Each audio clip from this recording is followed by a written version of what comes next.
My name is Jeff Beard. I hired out right behind Mr. Bowers. We were on the roster together as towerman. Hired out on November 1, 1976, so I missed the Penn Central adventure. Worked here, worked towers up and down in New Haven. Jimmy Williamson and I worked at New Rochelle together. We worked all kinds of exotic places. Worked here when there was a tin rain pan over the desk, because after we complained enough that the roof leaked, the tinsmiths came in and put and there's probably a picture of it somewhere, a tray a drip tray that you'd see under a refrigerator that was over the desk. And those great rickety stairs and the one and only toilet that was downstairs that they took out. When the towers closed, when the towers were closing and got to close, Mr. Bowers and I did the same thing. We had both gotten married and started having children and things like that. You got married to each other? You got married to each other? We were in concerts. We had, that sounds even worse. I know, it was a concert. We wanted regular hours, and the towers were closing, so I did tickets for 10 years. Actually, I did tickets for 14 years. I did 10 years in New Haven, and there was a reorganization in New Haven, and I ended up in Brewster, New York. I was the agent over on the New York Central side for 4 years, and in 2000 I went into Choo Choo U and worked as an engineer. I retired out here, waving at Mr. Garofalo. I retired 41 and a half happy years, John, Very good, right? good. I retired in 2018 and just been retired 4 years. Mr. Farron? Dave Farron, I'm from Philadelphia, so I'm not a Connecticut person, but I started out in May of '79. At 21 years old, I was an operator on the Norristown high-speed line.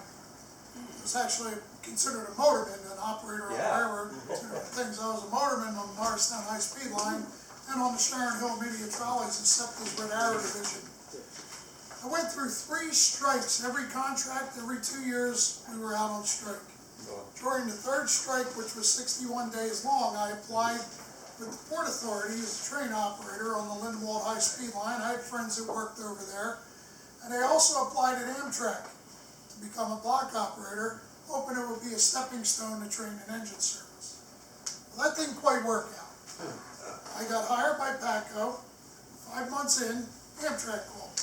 So I decided to leave PATCO and I went with Amtrak. A year and a half in with Amtrak, I hired on in Amtrak, June of '87. And a year and a half in, I started applying to become an assistant conductor out of New York. They wanted me to become a dispatcher in SeaTac. And I had no interest whatsoever in becoming a dispatcher at SeaTac. So eventually I resigned and went short line railroading. Short line railroad for right up till October of 2020. But in the middle of that, I worked for New Jersey Transit. I was hired as an engineer because I was already an engineer. But I decided to hustle. I was the other way around because I saw how nice the hustling jobs were. I decided to become a hustler, which kind of shocked them. But in 1999, my dad was diagnosed with terminal cancer. Living in Philadelphia and working out of Hoboken, Raritan, MMC, I wanted to be closer to home, so I went to work for Southern Railroad of New Jersey. And I retired from Southern Railroad of New Jersey in October of 2020. But in that meantime, I also worked for the Cape May Seashore Lines for many years. John Geigel and I worked together as a crew. We worked together. I was a tower operator at Canal. So at Amtrak, I worked Bell Tower. I worked Paoli. I was working Paoli. I was posted there.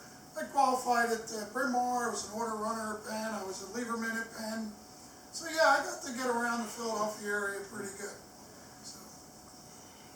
Okay, Mr. I Guy. come up here with my wife and I march Drum and Bugle Corps, and we would have our drum corps would be up here to do exhibitions and shows at various competitions, and that's how I met John Garofalo, is through visiting one day and deciding to become a member of the organization. You admit that you met him? Yes. One of the few. It's a rare admission. Did you ever run the Liberty Liner? Actually, I did, and when I was once you were on the P&W for a year, the liner wasn't on the schedule anymore. Really? They took the liner off the schedule in '77.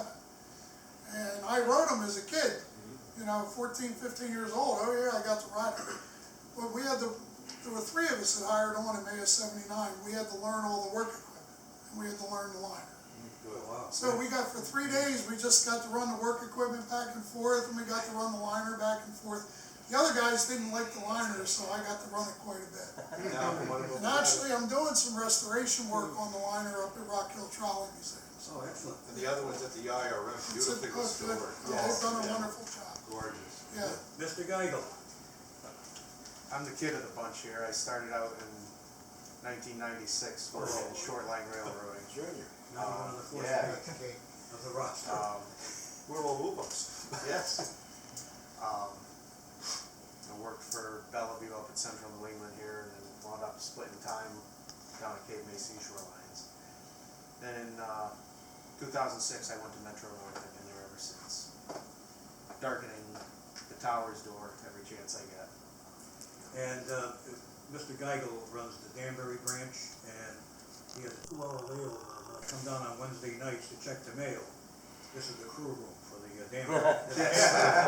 So he and his conductor Jake always come down and visit. Well, I come to escape from Jake, but he usually follows. Jake Roberts. Jake Roberts. I can also tell you that John got rather discouraged. I think he tried for almost 5 years to get into Metro North, and he was getting rather discouraged, and I told him, you know, hang in there. I said, man, I can't imagine how many people apply for those jobs over there. And it's just a matter of time before they finally take notice, and they did. Mr. Springer? Um, Can shoot at the same time? yeah, Oh, wow. yeah. He's here. My dad, my father hired out in '56, and we had a car accident around 1958, '59, and he couldn't afford a babysitter. So I ended up going with him to the tower, and I enjoyed it. And as all the people in the room here know, you did not, back in those days, have weekends off when you were new. That's the way it was. And everybody was used to that. So Saturdays I used to spend in the tower with my father. And then in May of 1970, I hired out on the Penn Central as a fireman and stayed over there. And through different things that happened, I ended up on Amtrak, where I retired 10 years ago, and as an engineer out of New Haven. And I did about 5 years up on Naugatuck. And now I'm a docent down here, and I get to cook lunch for the guys after our day. Mr. Sisson is not from the railroad, but he's one of our members. Introduce yourself.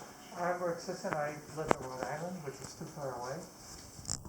And I love the tower and the machine. And I've spent days and weeks behind the machine. I figured out the dog chart, the locking sheets. We don't have an official railroad log chart for this machine. We do now. Wow. Nice. Thanks to Rick. I should have brought it down with me. I apologize. Unless you carry one with you. No, I don't. I forgot mine too. But we have a dog chart for the machine. Thanks to Rick. Can I ask what that is? It shows how the machine, the flat bars and go back and forth, where they lock up the levers. Each tower would have one. We would see them, the maintainers would have it. Sure. We didn't care about those. But we do have a dog chart. I'm sorry, they kept that secret. Well, yeah. But tell them what you did for a job. Oh, well, my job was at Raycon. I designed sonars. I'm an electrical engineer, but my other museum is the Wiscasset Waterville in Farmington. And right now we're building a new 2-foot gauge locomotive from scratch. Nice. Down this end, we have Bob Gambling, our second story man. You guys all know him. He's also our chapter photographer. And next to him is another railroader. You want to introduce yourself? I'm Tim Shields. I worked for Metro North for 23 years. I'm a 23 happy years. foreman in the power department. And I work with drawbridges during the summer. And we work on stations, lighting out in the tower. Started on the wire train. I started on the wire train in 2000. Till he, Until I got a Got static zapped. shock and I said, that's it, I'm out of here. he saw the light, so to speak. Then I went to low voltage. That explains a lot, believe me. Okay, everybody has introduced themselves. Who would like to start off with some, we like